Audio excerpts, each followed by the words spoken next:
Hello friends, welcome to Rajneet medical education. इस lecture में हम डिस्कस करेंगे मल्टीपल चॉइस क्वेश्चंस और वो भी 20 multiple choice questions based on acid based disturbance. So let's start the video. So सबसे first question आता है इसमें, the pH of body fluid is stabilized by buffer system. हमें पता है हमारे बॉडी फ्लूइड्स का जो पीएच है वो बफर सिस्टम स्टेबलाइज करता है। विच of the following compound is most effective buffer system eight physiological pH? इनमें से कौन सा कंपाउंड सबसे इफेक्टिव बफर सिस्टम है एट फिजियोलॉजिकल पीएच? हमारे पास ऑप्शन दिए हुए हैं, bicarbonate buffer, phosphate buffer, protein buffer and D all of the above. हमें पता है ये तीनों ही बफर सिस्टम हमारे एक्स्ट्रा सेल्यूलर फ्लूइड या फिर ब्लड के पीएच को मेंटेन करते हैं। अब हमने क्वेश्चन ध्यान से पढ़ना है कि सबसे इफेक्टिव बफर सिस्टम कौन सा है।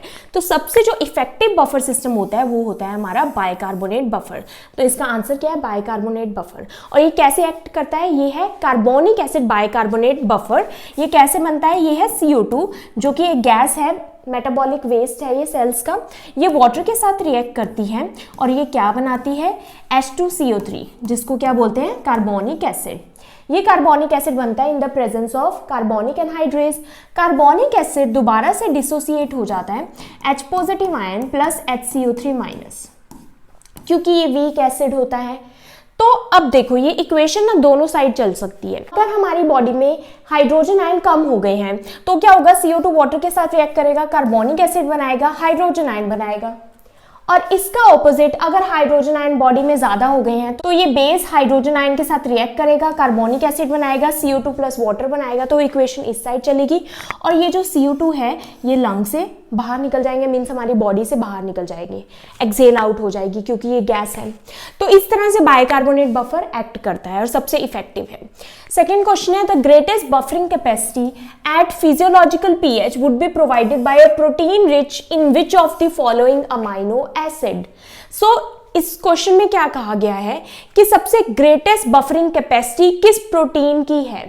तो इनमें प्रोटीन हमारे पास ऑप्शन में दिए गए हैं, लाइसिन दिया गया है, हिस्टिडीन, एस्पार्टिक एसिड और ल्यूसिन। तो इसका जो राइट आंसर है वो क्या है? हिस्टिडीन। तो हिस्टिडीन सबसे इफेक्टिव प्रोटीन है।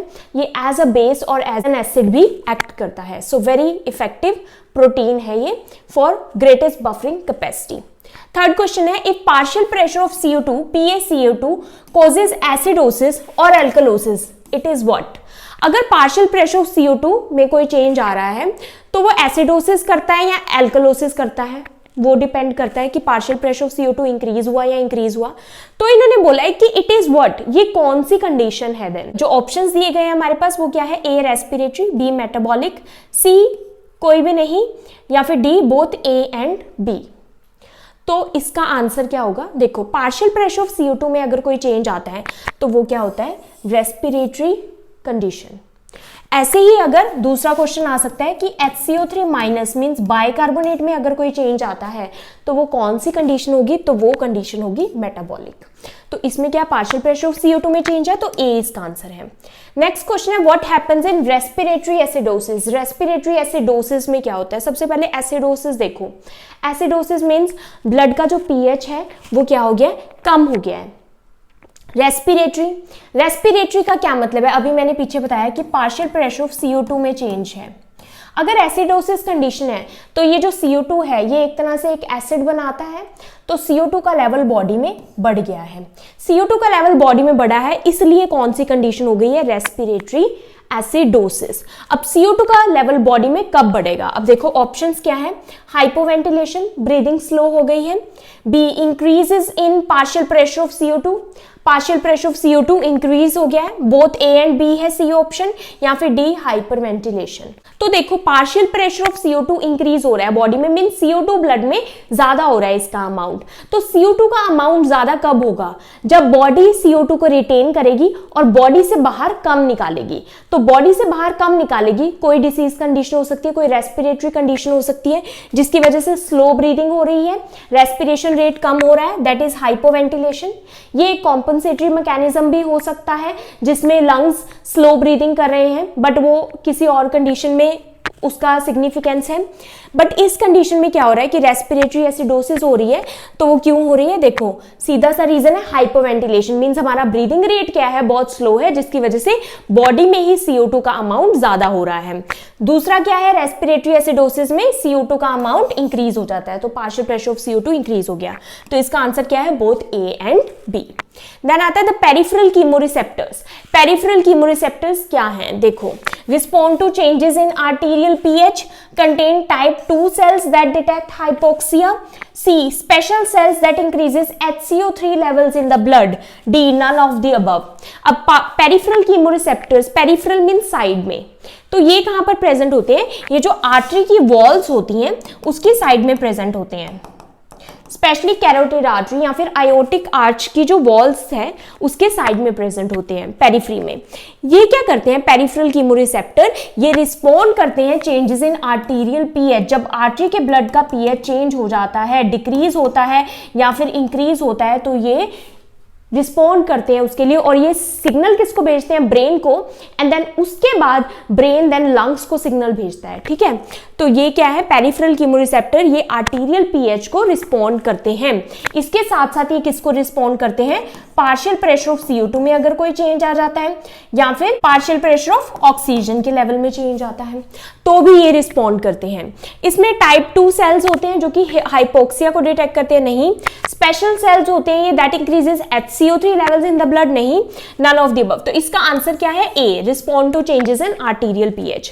Now next is aspirin toxicity can cause which of the following condition. Aspirin toxicity से कौन सी कंडीशन होती है, A respiratory acidosis, B respiratory alkalosis, C metabolic acidosis या फिर D मेटाबॉलिक एल्कलोसिस। तो देखो एस्पिरिन क्या है, सैलिसिलेट है। एस्पिरिन टॉक्सिसिटी से क्या होता है कि जो रेस्पिरेटरी सेंटर है वो ट्रिगर हो जाता है। जब रेस्पिरेटरी सेंटर ट्रिगर होता है तो उससे क्या होता है, हाइपरकैप्निया होता है। हाइपरकैप्निया से क्या होगा, कार्बन डाइऑक्साइड ज्यादा बॉडी से बाहर जा रही है, it means breathing rate fast हो रहा है। तो जब कार्बन डाइऑक्साइड बॉडी में कम रह जाएगी तो बॉडी में बेसिक कंडीशन हो जाएगी, क्योंकि कार्बन डाइऑक्साइड एक एसिड है, एसिडिक गैस है, तो वो अगर एसिड बॉडी में कम हो गया तो कौन सी कंडीशन होगी, बेसिक। नाउ क्योंकि ये कार्बन डाइऑक्साइड का लेवल चेंज होना, ये क्या है, रेस्पिरेटरी कंडीशन है, तो इसलिए ये इसका आंसर होगा रेस्पिरेटरी एल्कलोसिस। सो एस्पिरिन क्या करता है, रेस्पिरेटरी सेंटर को ट्रिगर करता है, जिससे क्या होता है, ब्रीदिंग रेट फास्ट होता है और जो CO2 है वो बॉडी से ज्यादा बाहर चली जाती है, जिससे रेस्पिरेटरी एल्कलोसिस होता है। तो इसका आंसर क्या है, रेस्पिरेटरी एल्कलोसिस। देन आता है all of the condition causes respiratory alkalosis except. इनमें से कौन सी कंडीशन मतलब रेस्पिरेटरी एल्कलोसिस नहीं कॉज करती, तो ध्यान से आपको क्वेश्चन पढ़ना है। A fever, B anxiety, C salicylate toxicity या फिर D एयरवे ऑब्स्ट्रक्शन। तो देखो रेस्पिरेटरी एल्कलोसिस मैंने क्या बताया कि CO2 का लेवल बॉडी में कम हो गया है, उसकी वजह से क्या हो रहा है, पार्शियल प्रेशर ऑफ CO2 कम हो गया है।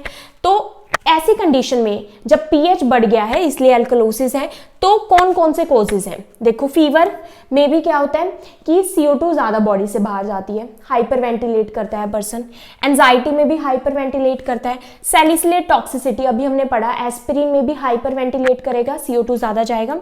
एयरवे ऑब्स्ट्रक्शन में क्या पर्सन हाइपर वेंटिलेट करेगा, नहीं। अगर एयरवे ऑब्स्ट्रक्शन है तो स्लो ब्रीदिंग हो सकती है, क्यों, क्योंकि जो पर्सन है वो CO2 को रिटेन करेगा उस केसेस में। अगर कोई एयरवे में ऑब्स्ट्रक्शन है तो CO2 बॉडी से बाहर प्रॉपर्ली नहीं जाएगी और बॉडी में ही बनी रहेगी। तो इसका आंसर है D, एयरवे ऑब्स्ट्रक्शन से रेस्पिरेटरी एल्कलोसिस नहीं होता। एयरवे ऑब्स्ट्रक्शन किसका कोज हो सकता है, रेस्पिरेटरी एसिडोसिस का। देन आता है next, a patient with mild to moderate heroin overdose is at risk for. Now heroin क्या है, हेरोइन है ओपियोइड, और ये क्या करता है, रेस्पिरेटरी सेंटर को डिप्रेस करता है। अगर ये रेस्पिरेटरी सेंटर को डिप्रेस करता है तो आप बताओ, जब रेस्पिरेटरी सेंटर डिप्रेस हो गया तो रेस्पिरेशन डिप्रेस होगी, मीन स्लो ब्रीदिंग होगी, तो हमारी बॉडी में CO2 का लेवल इंक्रीज हो जाएगा। तो कौन सी कंडीशन होगी, respiratory acidosis, respiratory alkalosis, metabolic alkalosis या फिर मेटाबॉलिक एसिडोसिस। जब CO2 बॉडी में रिटेन रहेगी तो partial pressure of CO2 increase होगा, जिस कंडीशन में क्या होगा, रेस्पिरेटरी एसिडोसिस। तो इसका आंसर क्या है, A। नाउ यहाँ पर एक और चीज़ बताई गई है कि mild to moderate heroin overdose.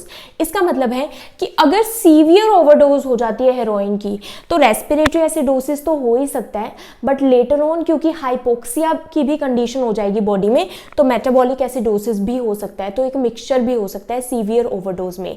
But अगर आपको ऐसे अगर क्वेश्चन आता है कि रेस्पिरेटरी डिप्रेशन हो गया है या फिर कोई ओपियोइड या फिर एनेस्थीसिया ले लिया है, पेशेंट को ज़्यादा एनेस्थीसिया दे दिया है, तो कौन सी कंडीशन होगी? अगर ये 4 कंडीशन दी होंगी तो उसका आंसर होगा ए, रेस्पिरेटरी एसिडोसिस, क्योंकि ब्रीदिंग स्लो हो जाएगी।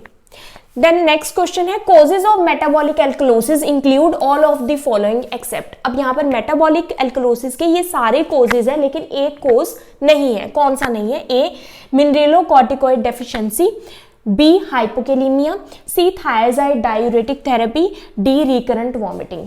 अब मेटाबॉलिक एल्कलोसिस में क्या हो रहा है कि बॉडी में बेस का अमाउंट ज्यादा हो रहा है। बेस कौन सा? HCO3 minus. अब इसका अमाउंट अगर ज्यादा हो रहा है तो कौन कौन से कॉजेज हो सकते हैं? तो देखो, मिनरेलोकॉर्टिकॉइड डेफिशिएंसी, अभी इसको छोड़ देते हैं। हाइपोकेलीमिया, हाइपोकेलीमिया मीन्स पोटेशियम का लेवल कम हो जाना ब्लड में। जब पोटेशियम का लेवल ब्लड में कम हो जाएगा, पोटेशियम का लेवल ब्लड में कम हो जाए तो सेल में पोटेशियम का लेवल ज्यादा है। अब बॉडी क्या कोशिश करेगी कि ब्लड में पोटेशियम के लेवल को बना के रखे, तो सेल के बाहर पोटेशियम आना स्टार्ट हो जाएगा। सेल के बाहर जब पोटेशियम आएगा तो इसके एक्सचेंज में कुछ जाएगा, क्या जाएगा? Hydrogen ion.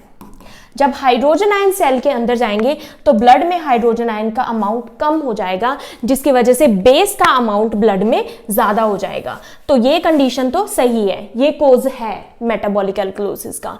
Second, thyroid diuretic therapy.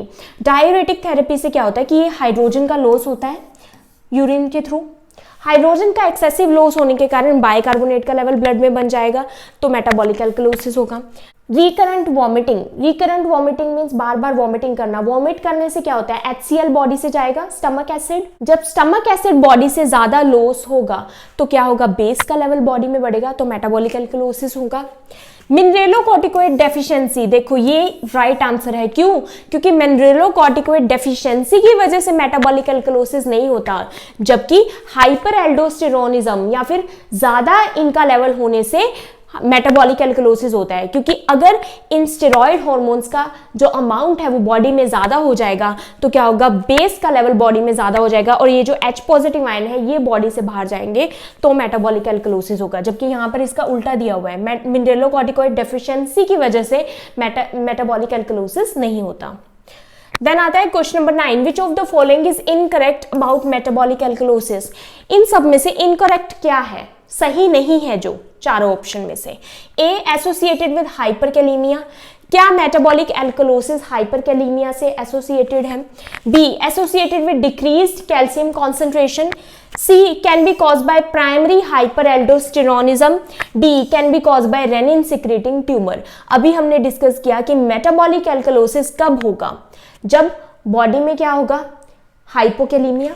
यहाँ पर हमने डिस्कस किया कि हाइपोकैलेमिया की वजह से मेटाबॉलिक एल्कलोसिस हो जाता है, तो यहाँ पर तो हाइपरकैलेमिया दिया हुआ है तो राइट आंसर तो यही होगा। तीनों को बाकी डिस्कस कर लेते हैं। Associated with decrease calcium concentration, yes, metabolic alkalosis में जो फ्री कैल्शियम है उसका लेवल कम हो जाता है, हाइपोकैलेसीमिया हो जाता है क्योंकि कैल्शियम एल्बुमिन के साथ बाइंड कर देता है। Then C, can be caused by primary hyperaldosteronism. अब यहाँ पर ये आ गया ना, यहाँ पर ये दिया हुआ था इसकी डेफिशिएंसी, यहाँ पर हाइपो एल्डोस्टेरोनिज्म मींस एल्डोस्टेरोन का लेवल हाई होने से क्या होता है? रेनिन एंजियोटेंसिन सिस्टम ट्रिगर होता है, जिसकी वजह से H पॉजिटिव आयन बॉडी से लॉस होते हैं। H पॉजिटिव गए तो एसिड गया बॉडी से और बेस का लेवल इंक्रीज हो जाता है, मेटाबॉलिक एल्कलोसिस हो जाता है। रेनिन सिक्रेटिंग ट्यूमर, ट्यूमर है कोई, कैंसर हो गया है किडनीज में, रेनिन को सिक्रीट कर रहा है तो वो क्या करेगा? H पॉजिटिव आयन को रिमूव करेगा, बेस को बना के रखेगा। तो ये तीनों कंडीशंस, ये तीनों कॉजेज एसोसिएटेड है मेटाबॉलिक एल्कलोसिस से। ओनली जो एसोसिएटेड नहीं है वो है हाइपरकैलेमिया, तो इसका आंसर होगा ए। देन नेक्स्ट आता है kidneys handle metabolic acidosis by not doing. Kidneys metabolic acidosis को हैंडल कैसे नहीं करती है? तो ए है hydrogen ion secretion is increase. अब देखो मेटाबॉलिक एसिडोसिस का मतलब है कि बॉडी में एसिड ज्यादा हो गया है, तो एसिड ज्यादा का मतलब है कि हाइड्रोजन आयन बॉडी में ज्यादा हो गए हैं। तो ए है hydrogen ion secretion is increase, तो किडनी इसको इंक्रीज कर देगी, तो ये तो ठीक है कि ऐसे किडनी हैंडल कर सकती है। Then bicarbonate reabsorption is decrease, means base को बॉडी से निकाल रही है और बॉडी में रीएब्जॉर्प्शन डिक्रीज कर रही है। अगर बेस को बॉडी से निकाल देगी तो क्या एसिडिक कंडीशन सही हो पाएगी, क्योंकि ये मेटाबॉलिक एसिडोसिस है। एसिड को न्यूट्रलाइज करने के लिए उसको बाइकार्बोनेट को मींस बेस को रीएब्जॉर्प्शन इंक्रीज करनी पड़ेगी। रीएब्जॉर्प्शन इंक्रीज होगी तभी तो ब्लड में बाइकार्बोनेट का लेवल बढ़ेगा, लेकिन यहां पर ये उल्टा हो रहा है, तो ये आंसर हो सकता है। चलो बाकी देखते हैं। Urinary acidity is increase, urinary acidity increase होगी, देखो हाइड्रोजन आयन की सिक्रीशन करेगी किडनी, तो यूरिन का एसिड बढ़ जाएगा। एसिड मींस जो उसका पीएच है वो कम हो जाएगा क्योंकि हाइड्रोजन आयन सिक्रीट हो रहे हैं। यूरिनरी अमोनिया इज इंक्रीज, अब जब यूरिन की एसिडिटी इंक्रीज हो गई है तो यूरिन में जो अमोनिया बफर है, वो जो यूरिनरी बफर है वो हेल्प करेगा। कैसे हेल्प करेगा? इस H पॉजिटिव आयंस को न्यूट्रलाइज करेगा अमोनिया, तो यूरिन में भी अमोनिया का लेवल भी इंक्रीज होगा, यूरिन की एसिडिटी भी इंक्रीज हो जाएगी और हाइड्रोजन आयन की सिक्रीशन भी इंक्रीज हो जाएगी मेटाबॉलिक एसिडोसिस में। सिर्फ क्या नहीं होगा, इसका उल्टा होना चाहिए था, लेकिन ये सही आंसर है। तो किडनी क्या नहीं करती मेटाबॉलिक एसिडोसिस को हैंडल करने के लिए? बाइकार्बोनेट रीअब्जॉर्प्शन को डिक्रीज नहीं करती बल्कि इंक्रीज करती है ताकि बेस एसिड को न्यूट्रलाइज कर सके। Then excessive citrate in blood can cause. अब सिट्रेट क्या है ब्लड में? सिट्रेट एक एंटाइकोगुलेंट है जो कि ब्लड बैग्स में डाला जाता है ताकि ब्लड में क्लोट्स ना बने। तो ब्लड के क्लोट को प्रिवेंट करने के लिए सोडियम सिट्रेट डाला जाता है, लेकिन इससे क्या हो जाता है? इससे ए मेटाबॉलिक एल्कलोसिस हो सकता है, बी मेटाबॉलिक एसिडोसिस हो सकता है, सी रेस्पिरेटरी एल्कलोसिस हो सकता है, या फिर डी रेस्पिरेटरी एसिडोसिस हो सकता है। तो देखो ये जो सिट्रेट है ना, सोडियम सिट्रेट, ये मेटाबोलाइज हो जाता है बाइकार्बोनेट में। तो सोडियम सिट्रेट क्योंकि बाइकार्बोनेट में मेटाबोलाइज हो जाता है, तो अगर इसका एक्सेसिव अमाउंट बॉडी में चला जाए तो बाइकार्बोनेट का लेवल बॉडी में इंक्रीज हो जाएगा। तो अगर बाइकार्बोनेट क्या है? बेस है, और बाइकार्बोनेट का लेवल चेंज होने की वजह से कौन सी कंडीशन होती है? मेटाबॉलिक, और बेसिक है इसलिए एल्कलोसिस। तो इसका राइट आंसर क्या है? Metabolic alkalosis. नेक्स्ट क्वेश्चन है when there is abnormal pH and change in one blood parameter it is. देखो पीएच चेंज है, मैंने आपको बताया था कि एबीजे एनालिसिस के लिए हम तीन चीजें देखते हैं mainly, partial pressure of CO2, pH and HCO3 minus. अब अगर पीएच एबनॉर्मल है, ये क्या है? इसमें चेंज है, and change in one blood parameter, और इन दोनों में से किसी एक ब्लड पैरामीटर में चेंज है, मींस दो वैल्यूज चेंज है और एक वैल्यू नॉर्मल है, तो कौन सी कंडीशन होगी? तो मैंने आपको बताया था कि अगर पीएच एबनॉर्मल है और इन दोनों में से एक एबनॉर्मल है या फिर एक नॉर्मल है एक एबनॉर्मल है, तो वो कंडीशन होगी अनकॉम्पनसेटेड। अब पार्शली कॉम्पनसेटेड में क्या होगा कि ये तीनों की तीनों एबनॉर्मल होंगी, पीएच भी एबनॉर्मल होगा, ये भी पार्शियल प्रेशर ऑफ CO2 भी और HCO3 भी। फुली कॉम्पनसेटेड में क्या होगा? ये दोनों एबनॉर्मल होगी और पीएच क्या होगा? नॉर्मल होगा, तो वो होता है फुली कॉम्पनसेटेड। तो इसका आंसर क्या है? अनकॉम्पनसेटेड। नेक्स्ट आता है a patient is in high anion gap metabolic acidosis. Patient क्या high anion gap metabolic acidosis में है? तो मैंने आपको बताया था कि मेटाबॉलिक एसिडोसिस में अगर हाई अनायन गैप है मींस बॉडी में एसिड ज्यादा बन रहा है, तो उस कंडीशन में क्या होगा? Due to diabetic ketoacidosis. अब देखो यहां पर कंडीशन आ गई डायबिटिक कीटोएसिडोसिस, मींस इस कंडीशन में क्या होता है? कीटो एसिड ज्यादा बनते हैं बॉडी में। Which of the following sign and symptom would you except to see in the patient? इनमें से कौन सा साइन एंड सिम्टम आप पेशेंट में देखेंगे इस कंडीशन में? तो ए आता है Kussmaul's respiration, B glucose 110, C hypoventilation, D neuro excitability. तो ग्लूकोज 110 तो हो नहीं सकता, डायबिटिक कीटोएसिडोसिस से हाई ही होगा, हाइपोवेंटिलेशन नहीं होगी, न्यूरो एक्साइटेबिलिटी नहीं होगी। हाइपोवेंटिलेशन क्यों नहीं होगी? देखो मेटाबॉलिक एसिडोसिस है, तो क्या लंग्स स्लो ब्रीदिंग करेंगे? स्लो ब्रीदिंग करेंगे तो CO2 रिटेन होगी, CO2 तो एसिड ही है, पहले ही बॉडी में एसिड बन रहा है मेटाबॉलिक एसिडोसिस। तो लंग्स क्या करेंगे? फास्ट ब्रीदिंग करेंगे। फास्ट ब्रीदिंग मतलब हाइपर वेंटिलेशन, ताकि CO2 बॉडी से बाहर जाए, क्योंकि CO2 एसिड है, तो एसिड बॉडी से बाहर जाएगा तो मेटाबॉलिक एसिडोसिस क्या कर रहा है? पीएच को कम कर रहा है, तो पीएच थोड़ा ठीक होना शुरू हो जाएगा। तो इसका राइट आंसर है ए, कॉस्मल्स रेस्पिरेशन। कॉस्मल्स रेस्पिरेशन क्या होता है, इसमें हाइपर वेंटिलेशन होता है, फास्ट ब्रीदिंग होती है, जिसकी वजह से CO2 बॉडी से ज्यादा बाहर जाती है। तो ये लंग्स का एक तरह से कॉम्पनसेटरी मैकेनिज्म है, कॉम्पनसेशन कर रही है लंग्स किडनीज के लिए, क्योंकि मेटाबॉलिक एसिडोसिस हो गया है। मेटाबॉलिक एसिडोसिस में क्या हो रहा है कि ये जो HCO3 है इसका लेवल बॉडी में कम हो रहा है और हाइड्रोजन आयन बॉडी में ज्यादा हो रहे हैं, जिसकी वजह से क्या हो रहा है, मेटाबॉलिक एसिडोसिस हो रहा है। मेटाबॉलिक एसिडोसिस को लंग्स कॉम्पनसेट करते हैं। कैसे कॉम्पनसेट करते हैं, लंग्स CO2 को बॉडी से ज्यादा बाहर निकालते हैं, जिसकी वजह से पार्शियल प्रेशर ऑफ CO2 क्या हो जाएगा, कम हो जाएगा। जब ये कम होगा, कैसे होगा, हाइपर वेंटिलेशन से, जिसको क्या बोलते हैं, कॉस्मल्स रेस्पिरेशन। नेक्स्ट देखते हैं, a patient with severe vomiting which of the following is most likely to happen. अब वॉमिटिंग में क्या है, एसिड लूज हो रहा है बॉडी से, क्योंकि हमारे स्टमक का एसिड बाहर जा रहा है। तो क्या होगा, respiratory acidosis, respiratory alkalosis, metabolic acidosis with high partial pressure of CO2, metabolic alkalosis with high partial pressure of CO2। तो देखो, एसिड तो बॉडी से बाहर जा रहा है और रेस्पिरेटरी का इसमें कोई रोल नहीं है अभी, ठीक है, ये रेस्पिरेशन से रिलेटेड तो है नहीं। तो ये है मेटाबॉलिक कंडीशन। मेटाबॉलिक एल्कलोसिस हो रहा है बॉडी में, क्यों हो रहा है, क्योंकि एसिड बॉडी से बाहर चला गया तो बेस का अमाउंट बॉडी में ज्यादा बन गया। तो एल्कलोसिस कंडीशन और मेटाबॉलिक एल्कलोसिस कंडीशन है, और with high partial pressure of CO2। High partial pressure of CO2 क्यों होगा, क्योंकि लंग्स कैसे कॉम्पनसेट करेंगे, अब लंग्स CO2 को बॉडी में रिटेन करके रखेंगे, स्लो ब्रीदिंग करेंगे, जिससे पार्शियल प्रेशर ऑफ CO2 क्या हो जाएगा, बॉडी में हाई हो जाएगा। तो ये इसका राइट आंसर है। देन नेक्स्ट आता है, अ COPD patient with following ABG result. एक COPD का पेशेंट है, उसका फॉलोइंग ABG रिजल्ट आपको दिया हुआ है। What does this ABG shows? ये ABG क्या शो करती है? देखो, सबसे पहले तो COPD का पेशेंट है, अगर आपने एसिड बेस बैलेंस अच्छे से पढ़ा हो तो आप COPD एक कोज है, किसका कोज है, रेस्पिरेटरी प्रॉब्लम का। और रेस्पिरेशन में COPD अगर प्रॉब्लम है तो CO2 बॉडी में रिटेन होती है। COPD पेशेंट क्या करते हैं, CO2 को बॉडी में रिटेन करके रखते हैं। तो इसमें pH है 7.1, हमें पता चल गया 7.35 टू 7.45 नॉर्मल है।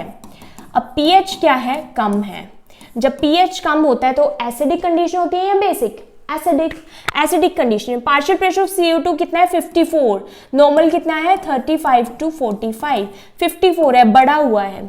एसिड, CO2 क्या है, एसिड, आप याद रखें हमेशा, जब भी CO2 की बात हो तो मतलब एसिड बॉडी में बढ़ रहा है। अगर CO2 कम हो रहा है तो एसिड कम हो रहा है। CO2 बॉडी में बढ़ रहा है मतलब 54, एसिड बॉडी में बढ़ रहा है। एसिड बॉडी में बढ़ता है तो pH कम होता है। HCO3 24, नॉर्मल कितना है, 22 टू 26, तो ये तो नॉर्मल है। तो ये कंडीशन, अगर पार्शियल प्रेशर ऑफ CO2 में चेंज है तो कौन सी कंडीशन होगी, रेस्पिरेटरी कंडीशन होगी। pH कम हो रहा है तो एसिडिक कंडीशन है, तो क्या कंडीशन है, एसिडोसिस। तो इसका राइट आंसर क्या है, रेस्पिरेटरी एसिडोसिस। अब यहाँ पर आपको पूछा जाए कॉम्पनसेटेड है, अनकॉम्पनसेटेड या पार्शियल, तो आप बता देंगे कि pH एबनॉर्मल है और इन दोनों में से कोई एक वैल्यू एबनॉर्मल है, तो कौन सी होती है, अनकॉम्पनसेटेड। नेक्स्ट चलते हैं, patient with recent NG suctioning following ABG results, उसके ये ABG रिजल्ट्स हैं, ठीक है। एनजी सक्शनिंग हुई है अभी पेशेंट की, तो एनजी सक्शनिंग में एसिड चला गया, स्टमक का एसिड एनजी सक्शनिंग में, तो pH ये आया है 7.53। जब एसिड बॉडी से चला गया तो क्या कंडीशन होनी चाहिए, बॉडी में बेसिक होनी चाहिए। तो 7.53 क्या है, हाई pH है, 7.35 टू 45 नॉर्मल है, और ये बढ़ा हुआ है। जब बढ़ा हुआ होगा तो बेसिक कंडीशन होगी, एल्कलोसिस कंडीशन होगी। पार्शियल प्रेशर ऑफ CO2 क्या है, 42, और नॉर्मल कितना है, 35 टू 45, तो ये तो नॉर्मल है। HCO3 32 है, नॉर्मल कितना है, 22 टू 26, तो ये क्या है, बढ़ा हुआ है। और यहां पर कौन सी कंडीशन है, एल्कलोसिस कंडीशन है। HCO3 के लेवल में चेंज है तो मेटाबॉलिक कंडीशन है, और ये कंडीशन का राइट आंसर क्या है, मेटाबॉलिक एल्कलोसिस। और अनकॉम्पनसेटेड है, pH एबनॉर्मल है, और इन दोनों में से HCO3 एबनॉर्मल है। नेक्स्ट आता है पेशेंट इन कोमा, एक पेशेंट कोमा में है विद ABG वैल्यूज उसकी ये फॉलो है। pH 7.1 है, तो pH क्या है, कम है। पार्शियल प्रेशर ऑफ CO2 क्या है, 16 मिलीमीटर्स ऑफ मर्करी, नॉर्मल कितना है, 35 टू 45, तो पार्शियल प्रेशर ऑफ CO2 कम है। HCO3 कितना है, 5 मिली इक्विवेलेंट पर लीटर, नॉर्मल कितना है, 22 टू 26, तो ये भी कम है। अब देखो यहाँ पर सबसे पहले तो ये तीनों एबनॉर्मल हैं, तो तीनों एबनॉर्मल होते हैं तो पार्शली कॉम्पनसेटेड एबीजी होती है, तो ये आपने याद रखना है। अब तीनों एबनॉर्मल है, सबसे पहले CO2 की बात करते हैं। कंडीशन कौन सी है? 7.1 pH है तो एसिडिक, तो एसिडोसिस। इट मीन्स बॉडी में एसिड ज्यादा बन रहा है। तो देखो CO2 का लेवल तो नॉर्मल से कम हो गया 16, तो ये तो एसिड नहीं बना रही, एसिड तो कम है बॉडी में। HCO3 क्या है? बेस है जिसका लेवल बॉडी में कम है, तो इट मींस बेस का लेवल बॉडी में कम है जिसकी वजह से एसिडोसिस कंडीशन हो रही है। तो ये इसका लेवल की वजह से अगर एसिडोसिस हो रही है तो वो कौन सी एसिडोसिस होगी? Metabolic acidosis. तो इसका राइट आंसर क्या है? C, मेटाबॉलिक एसिडोसिस कंडीशन है ये। और लंग्स यहाँ पर क्या कर रहे हैं? कॉम्पनसेट करने की कोशिश कर रहे हैं, कैसे? CO2 को बॉडी से बाहर निकाल के, तभी CO2 हमारी बॉडी में कम होगी है। CO2 बॉडी में कम होगी तो एसिड कम होगा, तो लंग्स ऐसे कॉम्पनसेट कर रहे हैं, तो ये पार्शली कॉम्पनसेटेड मेटाबॉलिक एसिडोसिस है। नेक्स्ट आता है after aspirating the content of upper GI following values of ABG are obtained. Again वही आ गया कि अपर जीआई का कंटेंट एस्पिरेट किया है तो स्टमक का जो एसिड है वो लॉस हुआ है बॉडी से। स्टमक एसिड लॉस होने पे क्या होता है? एल्कलोसिस कंडीशन होती है। तो पीएच यहाँ पर दिख रहा है 7.55 है, मीन्स इंक्रीज है। 7.35 टू 7.45 नॉर्मल है, तो एल्कलोसिस कंडीशन है। क्या कंडीशन है? एल्कलोसिस। अब यहाँ पर पार्शियल प्रेशर ऑफ CO2, वैसे तो अगर किसी को पता होगा कि अपर जीआई, अगर किसी ने डिटेल में वो लास्ट वीडियोस देखी हैं तो यहाँ ही से पता लग जाता है कि मेटाबॉलिक कंडीशन है, बट अब आगे यहाँ से भी पता चल जाएगा, एबीजी से भी। देखो पार्शियल प्रेशर ऑफ CO2 क्या है? 55 मिलीमीटर ऑफ मर्क्यूरी। और कितना होता है नॉर्मल? नॉर्मल होता है 35 टू 45, तो ये बढ़ा हुआ है। HCO3 क्या है? 40 mm मोल। देखो mm मोल और मिली इक्विवेलेंट पर लीटर दोनों में जो वैल्यूज होंगी वो सेम होंगी, तो मिली मोल भी आ सकता है और मिली इक्विवेलेंट भी आ सकता है HCO3 का यूनिट, तो लेकिन वैल्यू में कोई चेंज नहीं आएगा, वो सेम होगी। कई बार जो पार्शियल प्रेशर CO2 होता है इसकी किलो पास्कल में यूनिट होती है, तो वो चेंज होगा, वो आप देख सकते हैं। तो HCO3 का जो लेवल है नॉर्मल वो कितना होता है? 22 टू 26, तो ये भी बॉडी में इंक्रीज है। अब देखो एल्कलोसिस का मतलब है कि बॉडी में बेस ज्यादा हो रहा है, तो यहाँ पर तो CO2 क्या है? एसिड है, ये ज्यादा हो रहा है। यहाँ पर HCO3 क्या है? बेस है जिसका लेवल ज्यादा हो रहा है। HCO3 लेवल अगर चेंज हो रहा है तो इट मीन्स मेटाबॉलिक कंडीशन है। तो ये कौन सी कंडीशन है? Metabolic alkalosis. और यहाँ पर कॉम्पनसेट कौन कर रहा है? लंग्स कॉम्पनसेट कर रहे हैं, कैसे? CO2 के लेवल को बॉडी में इंक्रीज करके। जब CO2 का लेवल बॉडी में इंक्रीज होगा तो एसिड इंक्रीज होगा जो कि बेस को न्यूट्रलाइज करेगा। तो लंग्स क्या कर रहे होंगे? यहाँ पर हाइपोवेंटिलेशन कर रहे होंगे। नेक्स्ट आता है इंटरप्रेट द एबीजी। इसको कैसे करेंगे? पीएच 7.43, 7.35 टू 7.45 नॉर्मल होता है, तो यहाँ पर आपको पता लग गया, जैसे ही आपने पीएच क्या देखा? नॉर्मल देखा, तो क्या है? Fully compensated ABG. और अगर इन दोनों की वैल्यू क्या है? एबनॉर्मल, और पीएच नॉर्मल है तो that is fully compensated ABG. अगर तीनों की ही लेवल जो है नॉर्मल मिलेगा आपको तो वो क्या होगा? करेक्टेड, कि बॉडी ने करेक्ट कर ली है सारी चीजें। तो देखो यहाँ पर फुली कॉम्पनसेटेड है, पीएच नॉर्मल है। अब इस केस में हम कैसे पता लगाएंगे कि एसिडिक है या बेसिक है? तो देखो 7.40 को हम सेंटर में लेते हैं, 7.35 से 7.45 तक नॉर्मल होता है। तो जो कंडीशन 4 से अबव होंगी वो किस साइड आएंगी? Slightly alkalosis. और जो कंडीशन 7.40 से इधर आएंगे वो होंगी स्लाइटली एसिडोसिस। इट मीन 7.43 कहां जा रहा है? 40 से अबव जा रहा है, तो वो कौन सी कंडीशन है? एल्कलोसिस। कौन सी कंडीशन है? एल्कलोसिस। अब पार्शियल प्रेशर ऑफ CO2 देखो 30 है, नॉर्मल कितना है हमारा?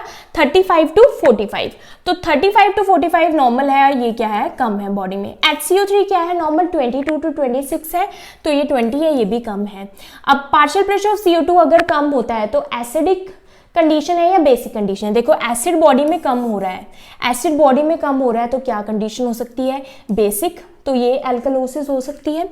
HCO3 बेस का लेवल बॉडी में कम होता है तो क्या कंडीशन होती है? जब बेस कम हो गया बॉडी में तो एसिडिक कंडीशन होती है, तो इसकी वजह से तो एल्कलोसिस हुआ नहीं, तो ये कौन सा एल्कलोसिस है? Respiratory alkalosis. और यहाँ पर HCO3 क्या कर रहा है?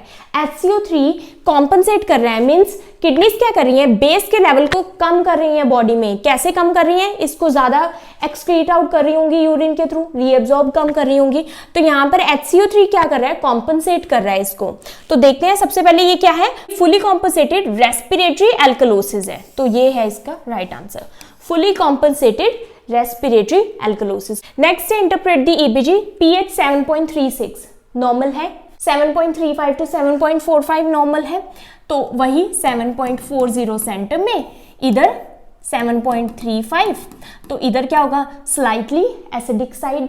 तो 7.36 कहाँ आ रहा है, यहाँ पे 7.36, तो ये है स्लाइटली एसिडिक साइड, इसलिए ये क्या है, एसिडोसिस कंडीशन। नाउ एसिडोसिस है। अब पार्शियल प्रेशर ऑफ CO2 क्या है, 50, 35 टू 45 नॉर्मल है, तो ये क्या है, बढ़ा हुआ है।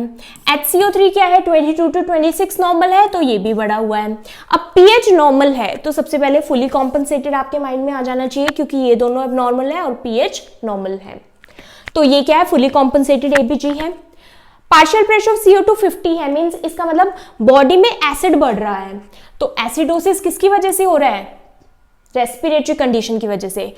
HCO3 का लेवल बॉडी में बढ़ रहा है, मींस बेस का लेवल बॉडी में बढ़ रहा है। इट मींस किडनीज बेस को बॉडी में रीएब्जॉर्ब ज्यादा कर रही है ताकि एसिड को न्यूट्रलाइज किया जा सके, इसलिए pH क्या आ गया है, नॉर्मल आ गया है। तो ये क्या है, fully compensated respiratory acidosis, fully compensated respiratory acidosis. तो this is the right answer. So I hope आपको ये सारे MCQs क्लियर हो गए होंगे। And if you understood this video, then please like, subscribe and share to my channel. Thank you for watching.